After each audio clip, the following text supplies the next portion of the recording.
Fala galera, tudo bom? Pessoal, passando rapidinho para falar sobre um assunto que ele é delicado, complicado, mas é importante. E é sobre quem é ou quem são os verdadeiros vilões quando a gente fala de nutrição e alimentação.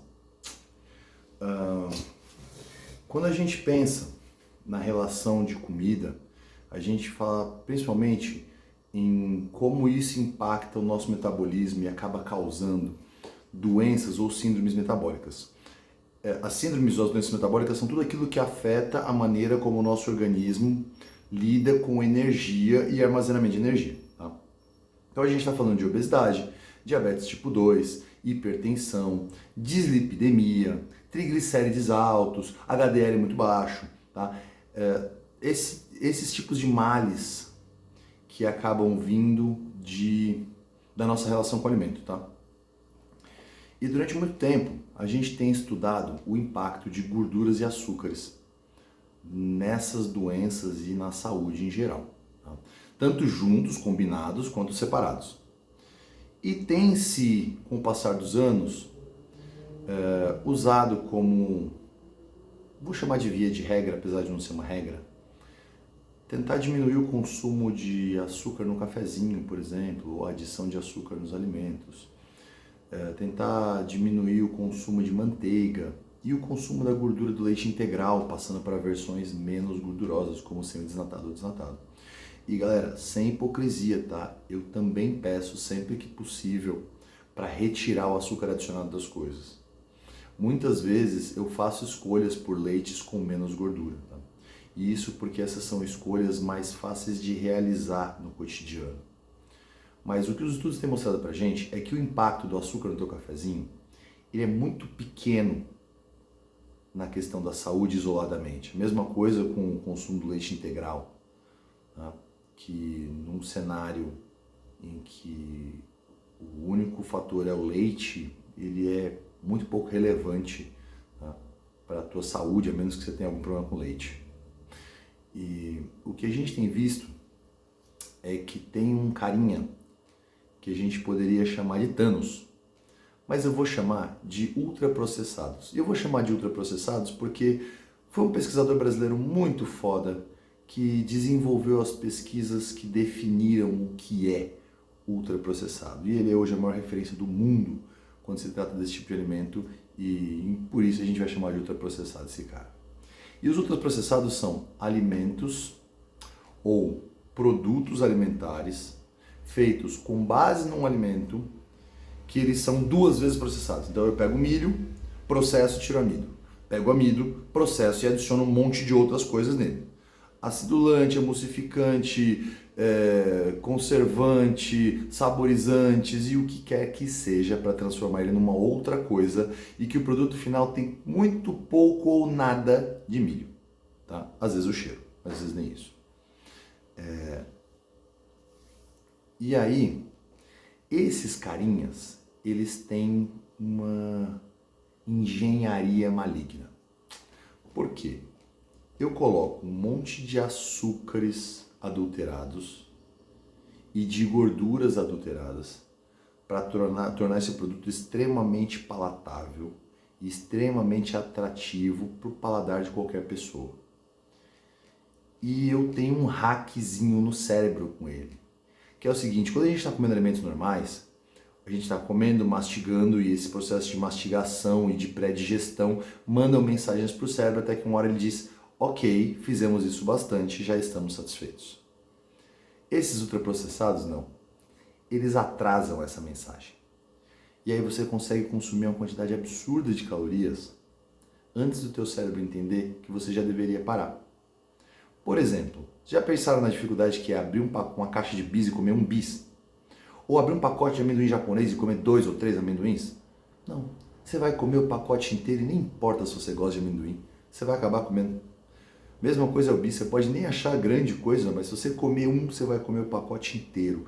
Eles são feitos para isso, não é porque você só é fraco. Não, não é isso não. Tá? Eles são feitos para você não resistir. Inclusive a propaganda de alguns deles é você não consegue comer um só. E isso é verdade, porque eles são desenvolvidos para isso. E quando você pensa que você tem um alimento que ele está pronto, é só abrir e comer. Ele é relativamente barato em comparação com outros alimentos que exigem mais preparo. Acaba sendo uma escolha muito difícil. Mas eles são pobres. E por isso é tão importante para a indústria esse tipo de alimento, tá? Porque eles usam todos os aditivos mais baratos e tornam o alimento viciante. Eu vou chamar de viciante, tá? Não é vício, ok? Não é isso. Mas eles tornam o alimento um produto extremamente atrativo para um consumo recorrente, para você comê-lo compulsivamente. Se a gente tiver, vamos usar como exemplo o miojo, que é um alimento bastante comum. Num miojo tem 85 gramas de alimento, tá? Nessas 85 gramas de alimento tem 400 e poucas calorias. Nessas 400 e poucas calorias você tem cerca de 16 a 18 gramas de gordura e 54 gramas de carboidrato. Proteína tem nada, é irrisório. Se a gente for fazer um comparativo, 200 gramas de arroz é um pratão de arroz, tá? Tem as mesmas 54 gramas de caloria, ou os mesmos 54 gramas de carboidrato. Só que tem 120 calorias, 150 calorias mais ou menos, o que é menos da metade do miojo. O arroz tem 0,4 gramas de gordura, é irrelevante em termos de gordura. Enquanto o miojo tem 16 a 18 gramas. Se você pegar um adulto médio de 70 quilos, às vezes o dia todo dele vai ter 35 a 40 gramas de gordura, numa dieta equilibrada. Um miojo é metade disso, de toda a gordura que você vai consumir o dia inteiro. Ou seja, você fica limitado se você precisar colocar um fio de azeite para temperar alguma coisa, ou se você quiser comer uma castanha, uma só.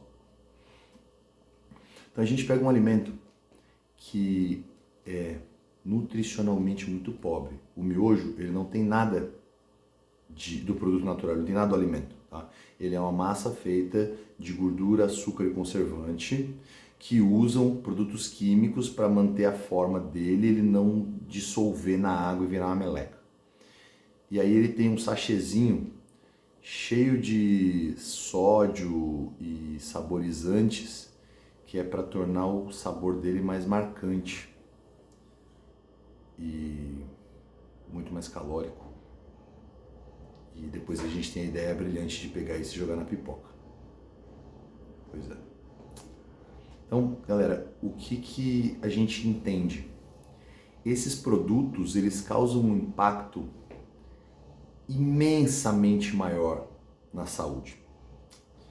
O resultado disso fizeram um estudo agora, na verdade assim, uma meta-análise, pegaram todos os estudos feitos no mundo relacionando alimentos ultraprocessados e qualquer doença metabólica.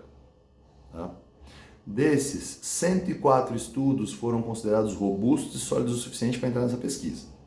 Desses 104 estudos, 97 demonstraram uma relação clara e direta com o alimento ultraprocessado e pelo menos uma doença metabólica.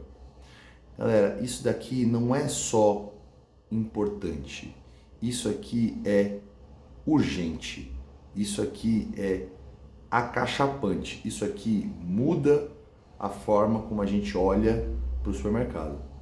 Porque você está dizendo que um alimento que você vai, escolhe e compra e ele torna a tua saúde e a tua vida pior. Ponto.